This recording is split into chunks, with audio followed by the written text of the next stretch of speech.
Governor Singh Kamran की चोरी की वो हटाया गया। अब तक आपकी तरफ से सामने नहीं आया, क्या ये आपके इल्म में था कि गवर्नर साहब हटाए जा रहे हैं, हटा दिए? दो बातें हैं, इक़दाम किस किस्म के इक़दाम का आप वो रखते हैं। हमने हुकूमत से ये बात की थी कि सिंध के शहरी इलाकों से गवर्नर बनने की एक मुआहदा, एक रिवायत सी रही है बहुत पहले से, जब लिसानी बिल बनने के बाद। और सिंध के शहरी इलाकों का मैंडेट हमारे पास है, चाहे 18 में अनाउंस हुआ हो ना हुआ। इखलाकी तौर पे सब मानते थे और अब 24 में तो इंशाल्लाह वापस भी दे दिया। तो इसी मुआहदे के साथ था। इत्माद में लेने की बहुत ज़रूरत है और उसमें कमी हुई है। लेकिन मैं बता दूं कि कामरान किशोरी साहब एक तारीख रकम करके गए, बड़ी बुर्दबारी के साथ गए, बड़े इत्माद के साथ गए, बड़े दिल के साथ गए, सबको मुबारकबाद दे के गए, जो ग्रेस के साथ गए। हम ये आवाज उठा रहे थे, इतनी सजा तो हमें भी मिलनी थी ना। हम सब कुछ कर रहे थे, इसकी कोई ना कोई तो सजा मिलनी थी, जजा तो नहीं कहेंगे।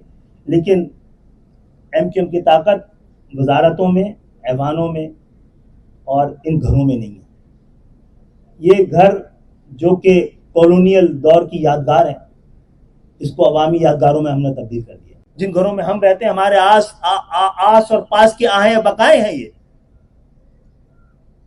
जिन हुक्मरानों के कानों तक इसलिए नहीं पहुंचेंगी कि उनका ताल्लुक इस शहर से नहीं, ना उन पुलिस वालों का है जो इससे रिश्वत को लेकर इस खूनी खेल का हिस्सा है। इस शहर में अमन का मामला पूछा जाता है, शहर के अमन की वजह एक ही है कि सिपाही और चोर दोनों का ताल्लुक इस शहर से नहीं है। कानून तोड़ने वाले और कानून नाफिज करने वाले दोनों का ताल्लुक इस शहर से नहीं। जिस तरह इन 10-15 सालों में यहां की जमीनों को कब्जा किया गया है, लगता है कोई कौमी इत्तेफाक राय पाया जाता है, लगता है किसी को कोई फर्क ही नहीं पड़ता है। यहां के लोग 60 साल तक नौकरियां करते हैं, जाकर जब अपने लिए एक छोटा सा 120 गज का प्लॉट ले पाते हैं, आके कब्जा नहीं करते एकड़ों की जमीनों पर, और शहर में आने के चंद ही साल बाद अरबपति बन जाते हैं। खून पसीने की कमाई से अपने लिए जमीनें लेते हैं, फिर आहिस्ता आहिस्ता घर बनाते हैं। इस शहर इसी तरह आबाद हुआ है। क्या इसमें भी बात ना करें हम? इसमें भी हमें खड़े होकर बात नहीं करनी चाहिए? इसमें भी क्या हमें आके सड़कों में बात नहीं करनी चाहिए? क्या इसमें हमें ऐवानों में बात नहीं करनी चाहिए? क्या आज अदालतें उस तासुब से खुद को अगर पाक नहीं रख सकेंगी जिससे इस शहर को आलूदा किया गया है, अगर अदालतें भी जबान देकर इंसाफ फराम करेंगी, तो हमारे पास कौन से रास्ते छोड़ रही है ये पूरा निजाम? हमने बहुत पहले 2024 के इलेक्शन से पहले आपके सामने यहां कहा था कि गलती से हमें तालीम की वजारत मिल जाए तो हम सबसे पहले यहां पर तालीमी इमरजेंसी लगाएंगे। अच्छा, वजारत तालीम तो सूबाई ही है, ये डिवॉल्व सब्जेक्ट है। आज तालीम पे जिस सूबे में सबसे ज्यादा खर्च हो रहा है माशाल्लाह, वहां सबसे ज्यादा जहालत, वहां सबसे ज्यादा आउट ऑफ स्कूल बच्चे, वहां पे सबसे ज्यादा लर्निंग पॉवर्टी। हमने दरखास्त की है सदर मुमलिकत से कि इस शहर में गुज़िश्ता 20 साल से, बल्कि एक कराची यूनिवर्सिटी के अलावा कोई यूनिवर्सिटी बनी ही नहीं है। सिर्फ ये कॉलेजेस थे जिनको प्रमोट करके दाऊद कॉलेज को दाऊद यूनिवर्सिटी, एनडी को सिंध मेडिकल कॉलेज को डॉ मेडिकल कॉलेज को बना दी है। तो सदर मुमलिकत क्योंकि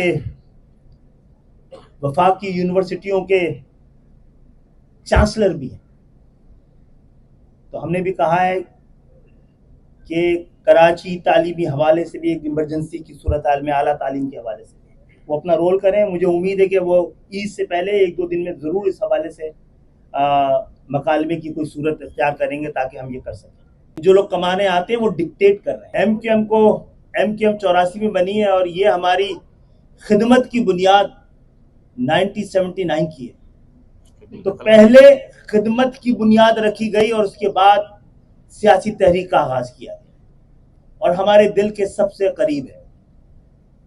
और आज ये देख के हमें दुख हो रहा है कि पाकिस्तान के सबसे अमीर शहर में,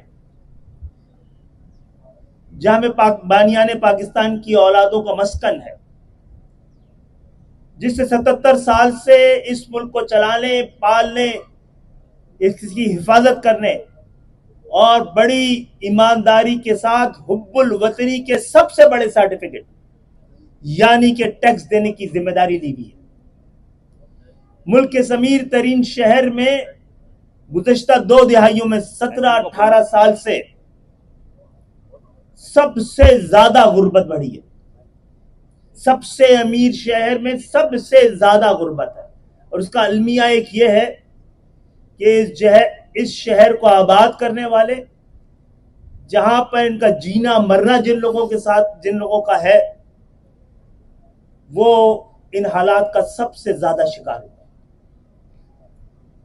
और ये वो गरीब हैं जो कि सफेद पोश हैं, जो देने वाले हाथ थे आज लेने से कतराते हैं। ये भिखारी नहीं बन सके, ये मांगने वाले नहीं बन सके। इनकी इज्जत नफ्स ना सिर्फ इस शहर में बसने वाले बल्कि पूरे पाकिस्तान की जिम्मेदारी है। हम मजबूरन आपको बुलाते हैं क्योंकि जो लोग हमें इस हवाले से जितनी भी मदद कर रहे हैं उन तक भी बात पहुंचानी होती है, लेकिन इमदाद लेने वाला कोई यहां नहीं आता है। और हमने कई साल से इस बात को यकीनी बनाया है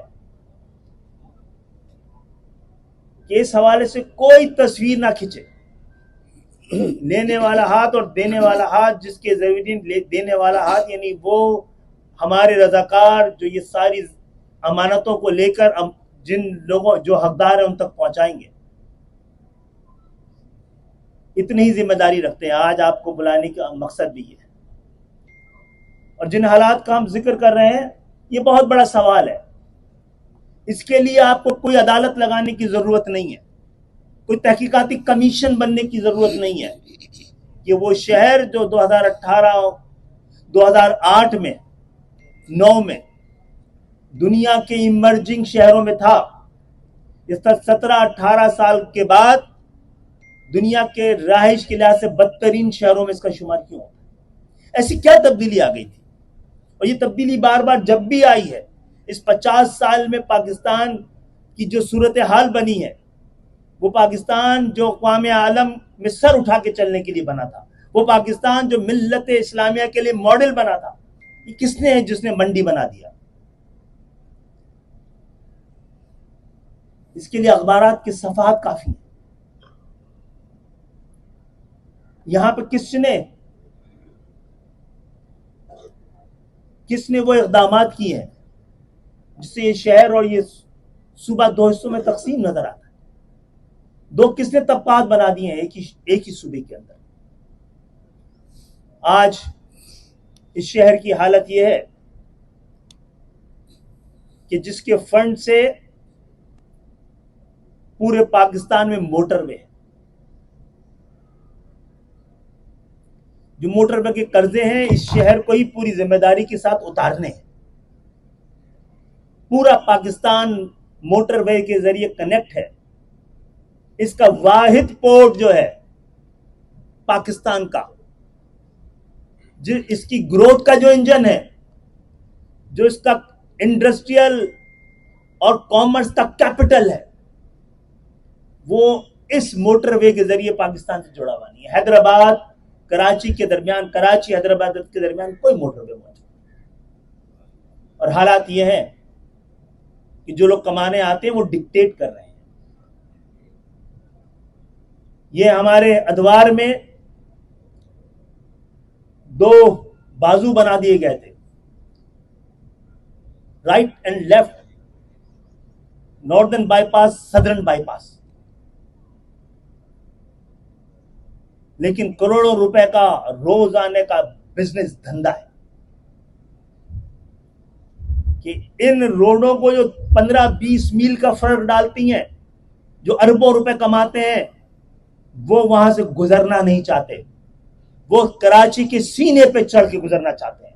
जब ये सीने से गुजर के जाते हैं, इस शहर के अंदरूनी शहर के रास्तों से कितने ख्वाब हैं जो कुचल जाते हैं, कितने घर के बच्चे हैं, कितनी माओं के लाल हैं जो उनके हाथों कुचल जाते हैं, कितने घर उजाड़ दिए जाते हैं। रोजाना का मामला है। मैं इस सहाफत के भी जमीर से पूछूंगा, रियासत और हुकूमत के जमीर से भी पूछूंगा, क्या इसको इतना ही हल्का लिया जाना चाहिए जितना आप ले रहे हैं? क्या एक छोटा सा इंतजामी मामला है, या ये तो बेहिसी की इंतहा है, या कोई सोचा समझा मंसूबा है, या इस शहर को लूटने का जो 50 साल से तरीका रहा है उसमें एक और तरीका वारदात ये भी है?